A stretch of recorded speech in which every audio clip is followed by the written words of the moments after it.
2022 braid journey got me to waist length, 2023 braid journey got me to hip length, 2024 braid journey got me to butt length. Hello, I'm Exceptional Debbie. Welcome to Deebly's Exceptional Care.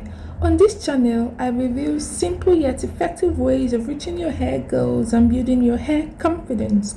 Are you interested? Please like, comment, and subscribe. Girl, don't do it. It's not worth it.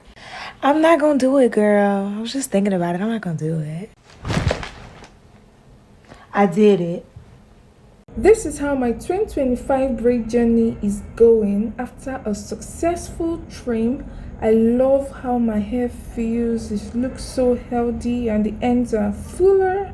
Oh my god. I'm so excited for what this hair has to offer. This trim may have brought me from butt length back to tailbone, but at least my hair is healthier and I love it. I understand the controversy behind trims, but my dear, it is your hair journey. Do what you may. Just make sure you have the right knowledge to make an informed decision. My hair goal is not just for length, but also for thickness and health. This year I'll be showing you guys how I achieve so much length with braids. That's the reason for the length check. By the end of the year or by this time next year, I hope to have reached thigh length. Do you think it's possible? Let me know in the comment section. My hair will be 9 years old in few months time, and it is natural for my ends to thin out. Before now, I've been doing the search and destroying method, but as a girl who is in love with thick ends, I had to do a proper trim for 2025. I'm not saying your hair must be thick from top to bottom before it can be considered as healthy. Our entire strands cannot be equal because they are all not at the same growth phase. And of course, life happens.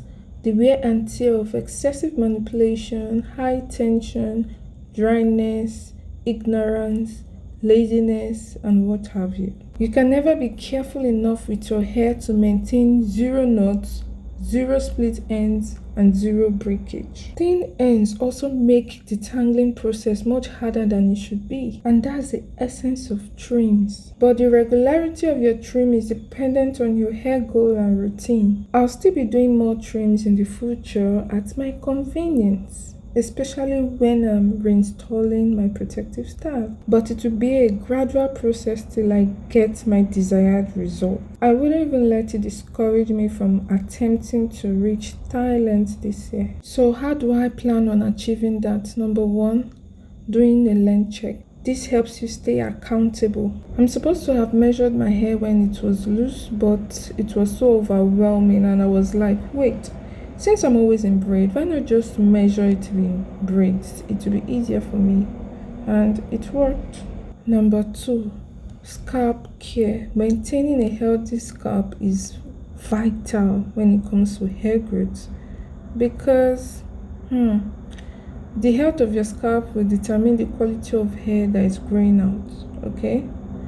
So, incorporate Ayurvedic herbs. Wash and condition your hair when necessary. Oil your scalp and massage it. Massaging is so important. It helps to improve blood flow onto your scalp. Number 3, maintain a consistent moisture routine. I know we can be lazy at times, we may not be able to keep up, but just try. It could be weekly or daily. Number 4, always tuck the ends of your hair, especially with scrunchies. Number 5, do your hair yourself. Maintain your pasta to help you to be more gentle. Number 6, eat healthy, drink more water, exercise. It helps. It's not just about your hair, it's about your body. Number 7, maintain a healthy mindset. It's a journey. Stop comparing your hair with others. Follow people with similar texture as you. Forgive and enlighten their ignorance if they think you're doing this because you're poor or dirty. Check the description box to learn more about protective style recycling to learn. Recycling my braids is a huge part of my length retention journey. Let me know if you'd like to take part. I hope you gain value. Share your thoughts.